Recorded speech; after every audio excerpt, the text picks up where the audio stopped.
Hello दोस्तों, क्या हाल चाल है। आज मैं बात करूंगा आज मार्केट में क्या हुआ और उसके बाद आज मैंने क्या क्या पोजीशन ली और फिर उसके साथ साथ हम कल के मार्केट की प्रेडिक्शन को भी डिस्कस करेंगे और कहाँ हमारी नज़र रहेगी उसको भी डिस्कस करेंगे। चलिए देखते हैं भाई। देखिए, आज मार्केट में सेलिंग बहुत अच्छी थी और अगर मैं आपको दिखाऊं तो निफ्टी में आपको देखने को मिलेगा कि गिरावट आ गई है। और ये जो गिरावट है भाई, इसका क्या ही किया जाए, क्योंकि इस समय जो मार्केट चल रहा है ना, वो लोअर बोलिंजर बैंड में आ गया है। आप देख सकते हैं कि ये लोअर बोलिंजर बैंड में एंट्री कर गया है। लोअर बोलिंजर बैंड में आना इंपॉर्टेंट नहीं है, प्रॉब्लम ये है। और आज पूरे का पूरा दिन मार्केट में लो वॉल्यूम था। मतलब जो मार्केट का सुबह एक ट्रेंड बना था, मार्केट उस ट्रेंड को ही कंटिन्यू किया था। कल इसमें एक हैवी सेलिंग थी, आज एक मिडिल कैंडल बनी है। और इस तरह के कैंडल के बाद में जनरली ऐसा देखा गया है कि एक रेड कैंडल और आती है और अगली जो कैंडल आएगी वो ज़्यादा डार्क हो सकती है। तो कल निफ्टी की एक्सपायरी भी है, तो हो सकता है कि कल एक साइकोलॉजिकल लेवल तक मार्केट को ले जाया जाए, जहां तक एक ऑपरेटर का दिमाग होगा, लगभग 23,800 तक या 23,950 तक। इस तरह से किसी एक पर्टिकुलर लेवल तक मार्केट जरूर जा सकता है कल, जैसे 800, 850, 900 इस तरह के लेवल्स पे जा सकता है मार्केट। एफआईआईज की और डीआईआईज की सेलिंग और बाइंग को देख लें तो आज हमको दिखाई दे रहा है एफआईआईज ने सिर्फ 1300 का माल बेचा, डीआईआईज ने 4000 का खरीदा। इसका मतलब क्या हो गया कि अगर हम इन दोनों का नेट देखें तो नेट लगभग 2700 का माल प्लस में है। उसके बाद मार्केट गिरा है। बेचा कौन? बेचा है, इसका मतलब रिटेलर ने। रिटेलर इस समय पैनिक कर रहा है और रिटेलर बेच रहा है। रिटेलर एक बहुत बड़ा हिस्सा होता है मार्केट का। अगर रिटेलर बेच रहा है तो टेंशन है, बिल्कुल टेंशन है। ठीक, तो इस समय देखा जाए तो रिटेलर नेट शॉर्ट पे बैठ गए हैं। मतलब रिटेलर्स को ऐसा लगने लगा है कि मार्केट गिरेगा। ये भी अच्छी बात नहीं है, क्योंकि मास साइकोलॉजी के अगेंस्ट मार्केट चलता है जनरली। तो यहाँ पे एक साइकोलॉजी ये निकल के आ रही है, हम लोग बातचीत करेंगे, अभी डिस्कशन करेंगे। एक साइकोलॉजी निकल के आ रही है कि रिटेलर बेरिश है। ठीक, एफआईआईज बेरिश है बट डीआईआईज बुलिश है। कल भी डीआईआईज ने माल खरीदा था, आज भी 4000 करोड़ की बाइंग की गई है।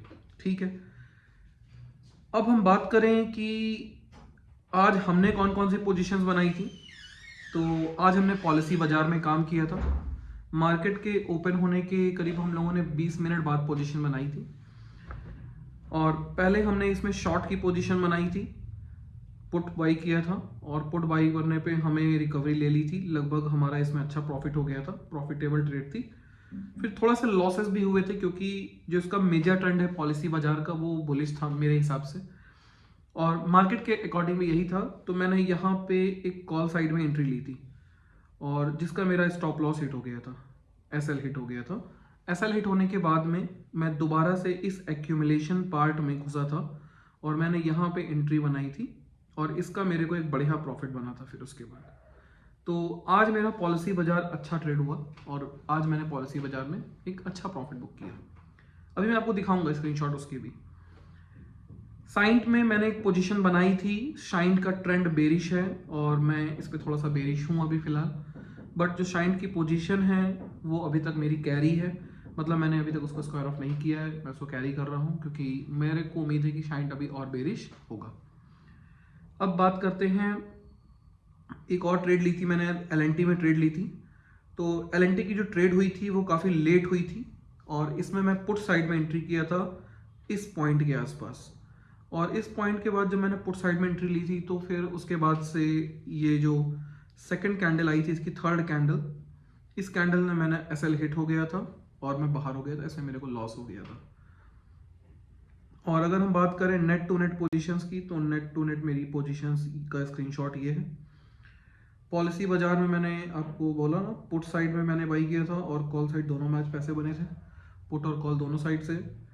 इसके अंदर एलएनटी में मेरे को लॉस हो गया था क्योंकि एलएनटी का स्टॉप लॉस हिट हो गया था, कोई बात नहीं। और साइंट में पोजीशन अभी कैरी है ओवरनाइट को, देखेंगे बाकी सब में जीरो है और साइंट ओवरनाइट अभी भी कैरी है। साइंट में थोड़ा सा मैं बेरिश हूँ। अब बात करते हैं कल के मार्केट के लिए। तो देखिए निफ्टी को हम फिर से अगर उठाएं तो दोस्तों निफ्टी थोड़ा सा बेरिश है, रिलायंस टूट रहा है कहीं ना कहीं, एल टूट रहा है और एल काफ़ी बेरिश हो रखा है इस समय। तो आप अपनी पोजीशंस को दो हाफ के हिसाब से बनाया कीजिए, एक फर्स्ट हाफ और एक सेकेंड हाफ। 12 बजे तक की ट्रेडिंग एक डायरेक्शन में करिए और 12 बजे के बाद की ट्रेडिंग उसके अपोजिट डायरेक्शन में करिए या तो उसके इन द डायरेक्शन में करिए।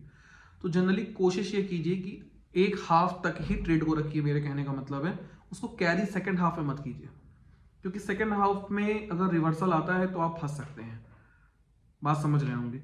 और नंबर 2 बात, ट्रेड कभी भी मार्केट के पहले 15 मिनट में नहीं लेनी चाहिए। 15 मिनट तक मार्केट को सेटल होने दीजिए, उसके बाद डिसाइड कीजिए कि आपको किस साइड काम करना है, ठीक है ना। कल अगर मार्केट देखें तो कल अभी तक मार्केट का मेरे को ऐसा पर्सनली लग रहा है कि मार्केट थोड़ा सा बेरिश है, क्योंकि रिटेलर बेरिश है। बट एक बात यह भी याद रखिएगा कि जब रिटेलर नेट बेरिश होते हैं तो मार्केट में एक लॉन्ग बिल्डअप होना स्टार्ट हो जाते हैं। तो हो सकता है कि सुबह मॉर्निंग में मार्केट एक बार शॉर्ट हो, फिर एक अच्छी रिकवरी आ जाए मार्केट के अंदर, या फिर हो सकता है कि डे लो पे भी मार्केट बंद हो सकता है। ये दोनों पॉसिबिलिटीज हैं। बट ओपनिंग मार्केट की कहाँ हो रही है वो थोड़ा सा मेरे को ऐसा फील हो रहा है कि बेरिश हो सकती है। खैर देखते हैं कल मार्केट कहाँ रहेगा। और अभी मैं डिस्कशन करूंगा लगभग 8:30 के आसपास कल किन स्टॉक्स में ट्रेड करना है। तो आप चाहें तो उसमें भी लाइव जुड़ सकते हैं और हम डेली सुबह 9 बजे से अप्रॉक्स 3 सवा 3 तक मार्केट के बीच में लाइव रहते हैं।